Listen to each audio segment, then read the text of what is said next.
Hello friends, financial security के लिए financial education को समझना बहुत ज़रूरी है। हम में से कुछ लोग बहुत अच्छी सैलरी या अपने बिजनेस से बहुत अच्छा पैसा कमाते हैं, लेकिन फिर भी पैसे की कमी से परेशान रहते हैं। दोस्तों, ज्यादातर लोग इसका रीजन नहीं जानते हैं। वहीं दूसरी ओर कुछ लोग बहुत कम इनकम में बहुत अच्छा पैसा सेव कर लेते हैं। साथ ही टाइम के साथ उनके पास घर, गाड़ी और सभी तरह की सुख सुविधाएं मौजूद होती हैं। इसकी वजह है फाइनेंशियल एजुकेशन। तो दोस्तों, हो सकता है कि आप बहुत अच्छी जॉब या बिजनेस करते हो या आपके पास पुश्तैनी प्रॉपर्टी या पैसा हो, लेकिन अगर आपके पास फाइनेंशियल एजुकेशन नहीं है तो आप कभी भी कंगाल हो सकते हैं।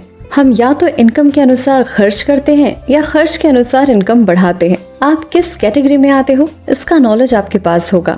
इनकम के अनुसार खर्च करना बहुत अच्छी बात है, लेकिन कुछ ऐसे खर्चे होते हैं जो बिना बताए आ जाते हैं। क्या इसके लिए आपके पास कोई प्लान है? जब तक आप फाइनेंशियल फ्रीडम हासिल नहीं कर लेते हो, आप दिवालियापन से महज 2 या 3 सैलरी दूर होते हो। दोस्तों, अगर आप इस सिचुएशन से बचना चाहते हैं तो आज से ही फाइनेंशियल सिक्योरिटी के लिए कुछ करना शुरू कर दें, वरना लाइफ में हमेशा चूहा दौड़ लगी ही रहेगी। इसके लिए सेविंग की आदत डालना बहुत जरूरी है। अब ये भी बहुत बड़ी प्रॉब्लम है, सेविंग कैसे करें? दोस्तों, सेविंग होती नहीं है, सेविंग करनी पड़ती है। दोस्तों, हमने लास्ट वीडियो में इमरजेंसी फंड और मनी मार्केट अकाउंट के बारे में जाना था। ध्यान रहे, आप रेप्यूटेड और ट्रस्टेड मनी मार्केट्स में ही इन्वेस्ट करें। इसके लिए फर्म के बारे में कुछ बातें जानना बहुत जरूरी है, जैसे कि फर्म के पास जनरली कितना फंड रहता है, वो कितना एनुअल रिटर्न जनरेट कर पाती है और फर्म चलाने के लिए उनके एक्सपेंसेस कितने हैं। एक बात और ध्यान में रखें कि आप अपने इमरजेंसी फंड को अपने रेगुलर अकाउंट जिससे आप बाकी के बिल्स पे करते हैं उससे बिल्कुल अलग रखें, नहीं तो बाकी बचे खर्चों के साथ साथ आपका इमरजेंसी फंड भी देखते ही देखते खर्च हो जाएगा। एक बार आपका मनी मार्केट अकाउंट बन जाए, उसके बाद सबसे इम्पोर्टेंट है उसे ऑटोमेटिक बनाना। इसके लिए आपके पास 2 ऑप्शन है। पहला तो ये कि आपका एम्प्लॉयर आपके चेकिंग अकाउंट से डायरेक्टली हर महीने अमाउंट ट्रांसफर कर दे, या फिर दूसरा है कि इसके लिए आपने जिस बैंक या ब्रोकरेज फर्म में मनी मार्केट अकाउंट खुला है वो इसे आपके चेकिंग अकाउंट से लिंक कर दे, जिससे एक फिक्स डे पर फिक्स्ड अमाउंट ट्रांसफर कर दिया जाएगा। अगर आप ये सोच रहे हैं कि आइडियली हर महीने कितना इमरजेंसी फंड में डालना सही रहेगा, तो इसके लिए ऑथर ने सजेस्ट किया है कि टैक्सेस के बाद बची इनकम का एटलीस्ट 5% आपको इस अकाउंट के लिए रखना होगा। दोस्तों, आपके इमरजेंसी फंड को ऑटोमेटिक बनाने का एक और सिंपल और सेफ तरीका है, जिनमें से पहला है गवर्नमेंट सिक्योरिटीज बॉन्ड्स। आप इन्हें ऑनलाइन ही खरीद सकते हैं। ये सेफ होते हैं और साथ ही अच्छा रिटर्न भी देते हैं। ये एक लॉन्ग टर्म इन्वेस्टमेंट है जो कि 5 से 40 सालों के लिए किया जाता है। ज्यादातर गवर्नमेंट बॉन्ड्स में आपको एक फिक्स्ड रेट ऑफ रिटर्न ही मिलता है, जिससे रिस्क कम हो जाता है। दूसरा है इन्फ्लेशन लिंक्ड बॉन्ड्स। इन्फ्लेशन यानी महंगाई। जैसे जैसे इन्फ्लेशन होगी उसी के साथ आपके इन्वेस्टमेंट का प्रिंसिपल अमाउंट और इंटरेस्ट रेट दोनों बढ़ती और कम होती जाएगी। दोस्तों, आप में से कुछ ही लोगों को पता होगा कि आरबीआई भी बॉन्ड्स इश्यू करता है, जिसका नाम है आरबीआई टैक्सेबल बॉन्ड्स। इन बॉन्ड्स की सबसे खास बात ये होती है कि ये होते तो 7 साल के लिए हैं, पर आपको इंटरेस्ट अमाउंट मैच्योरिटी पर नहीं बल्कि हर 6 महीने में मिलता है, और इनकी इंटरेस्ट रेट्स भी हर 6 महीने में रीसेट करी जाती है। ये फ्लोटिंग रेट सेविंग बॉन्ड्स होते हैं, यानी जैसे ही इकोनॉमी में इंटरेस्ट रेट बढ़ेंगे तो इन बॉन्ड्स की इंटरेस्ट रेट्स भी ऊपर जाएंगी। दोस्तों, आप में से कुछ लोग अब ये सोच रहे होंगे कि अपना इमरजेंसी फंड किस में इन्वेस्ट करें। तो देखिए, इन दोनों की अपनी एडवांटेज है। मनी मार्केट अकाउंट से आपको लिक्विडिटी मिलती है, यानी आप बिना पेनल्टी के जल्द से जल्द पैसा निकाल सकते हैं। वहीं गवर्नमेंट बॉन्ड्स लॉन्ग टर्म होते हैं, पर उनका इंटरेस्ट रेट भी ज्यादा होता है। दोस्तों, अगर आप बहुत ज्यादा क्रेडिट कार्ड यूज करते हैं तो लगभग अपनी 1 महीने की इनकम को अपनी सिक्योरिटीज अकाउंट में डालें और मेनली अपने क्रेडिट कार्ड डेट को चुकाने पर ध्यान दें, क्योंकि ऐसा भी हो सकता है कि आप 1% इंटरेस्ट ही अर्न कर रहे हो और क्रेडिट कार्ड डेट पर आपको 20% तक पे करना पड़ जाए।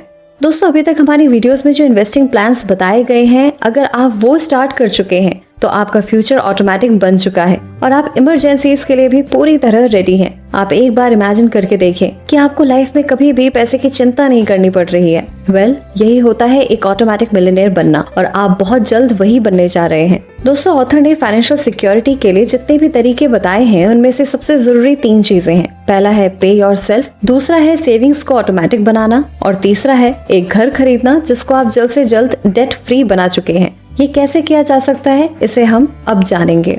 दोस्तों ज्यादातर लोग अपनी सैलरी से सेविंग करना चाहते हैं, लेकिन उन्हें पता ही नहीं होता है कि वो सेविंग को इन्वेस्ट कहाँ करें। इसके लिए दोस्तों आपको अंकुर वारिकू की audio book think beyond FDs investment strategy जरूर सुनना चाहिए। इसे आप केवल कुकू एफएम पर ही सुन सकते हैं, और वो भी हर रोज केवल ₹1 से भी कम खर्चा करके। दोस्तों कुकू एफएम पर नॉन फिक्शन बुक समरी की एक ह्यूज लाइब्रेरी आपको मिल जाएगी, जिससे आप डिफरेंट टॉपिक्स के बारे में बहुत कुछ सीख सकते हैं। आपको बस इस वीडियो की डिस्क्रिप्शन में दिए हुए लिंक पर जाना है और GK50 इस कोड को अप्लाई करना है। लेकिन दोस्तों जल्दी कीजिए, क्योंकि आप में से सिर्फ पहले 250 सब्सक्राइबर्स को ही ये 50% डिस्काउंट मिलेगा। तो अभी कुकू एफएम ऐप डाउनलोड कीजिए और बुक्स पढ़ने के बदले ऑडियो बुक सुनकर अपना टाइम, एफर्ट और मनी तीनों ही सेव कीजिए। दोस्तों चाहे आप यंग हो या ओल्ड, आप जहाँ रहते हैं आप उस जगह को जरूर खरीदना चाहेंगे, क्योंकि हाई रेंट पे करके आप कभी रिच नहीं बन पाएंगे। और अगर हम वेल्थ बिल्डिंग की बात करें तो रियल एस्टेट को इंक्लूड करना बहुत जरूरी है। दोस्तों लॉन्ग टर्म में खुद का एक घर होना बहुत अच्छा इन्वेस्टमेंट है, और इससे भी ज्यादा इम्पोर्टेंट होता है फाइनेंशियल सिक्योरिटी फील करना और ऐसे घर में रहना जो पूरी तरह आपका अपना हो। ऑथर ने उनके दोस्त जिम और सू के बारे में बताया है कि कैसे उन्होंने जल्दी ही अपने घर को डेट फ्री बनाया। उन्होंने अपनी इनकम को इफेक्टिवली मैनेज करते हुए यंग एज में ही एक घर खरीदा और 30 साल के लोन को 20 सालों में ही चुका दिया, और साथ ही साथ उसे रेंट पर दे दिया। थोड़े ही सालों में उन्होंने एक और घर खरीद लिया और उसका डेट भी जल्द से जल्द चुका दिया। ऐसा करके वो अपने अर्ली 50s में ही 2 घरों के ओनर्स बन गए, जो कि पूरी तरह डेट फ्री थे। हम सबको भी ऐसी लाइफ जीनी चाहिए, और ऐसा हम कर भी सकते हैं। कैसे, ये आपको आगे आने वाली वीडियोस में जानने को मिलेगा।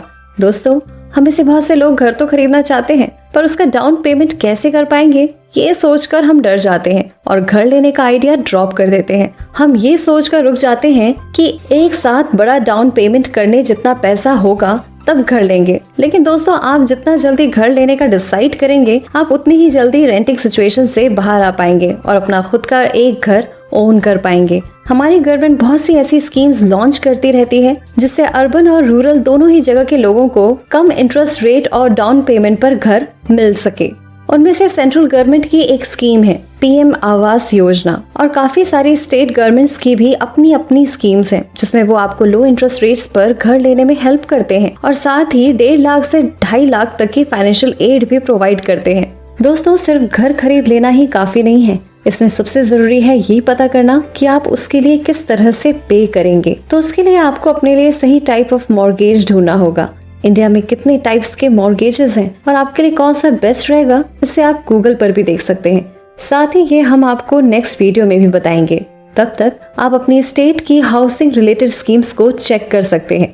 तो बाकी की बातें टू बी कंटिन्यूड। ये बातें मैंने आपको द ऑटोमेटिक मिलियनेयर बुक से बताई है, जो डिटेल में सिखाती है कि हम अपने पैसे को कैसे मैनेज कर सकते हैं, वो भी लाइफ को एंजॉय करके। सो आप ये सारी बातें सीखना चाहते हैं तो डिस्क्रिप्शन में जाके बुक खरीद सकते हैं, और अगर आप इसी बुक पर अगला पार्ट देखना चाहते हैं तो मुझे कमेंट करके जरूर बताएं। दोस्तों वीडियो पसंद आया तो लाइक का बटन जरूर दबा दें, और हमसे जुड़ने के लिए एफर्टलेस जीके को इंस्टाग्राम पर फॉलो जरूर करें, और ऐसे ही काम की बातों के लिए चैनल को सब्सक्राइब करें। साथ ही साथ डिस्क्रिप्शन में दिए हुए लिंक से ज़ीरोधा या अपस्टॉक से अपना डीमैट अकाउंट ओपन करना ना भूलें।